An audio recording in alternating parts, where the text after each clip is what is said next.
দেখাচ্ছি।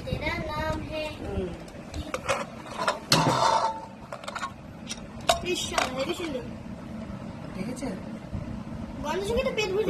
সেই টেস্ট হচ্ছে অনেকটা। লাল লাল মটনের ঝোল, তার সাথে এটা কি বাবু?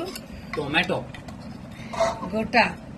তো বন্ধুরা আজকে রান্না হয়েছে যে আমাকে থেকে ধর, এই যে মটনের ঝোল।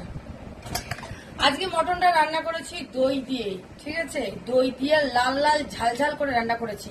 আর তার সাথে হয়েছে হচ্ছে কাঁচা আমের মৌরি দিয়ে চাটনি।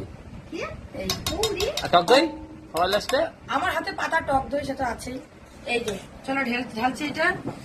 ও লাল লাল ঝোল, খালি ঝোলটাই লাল লালই বেরোচ্ছে। তার সাথে আছে গোটা গোটা টমেটো। গায়ে পড়লে গাটা এখন ছাড়া খেতাম।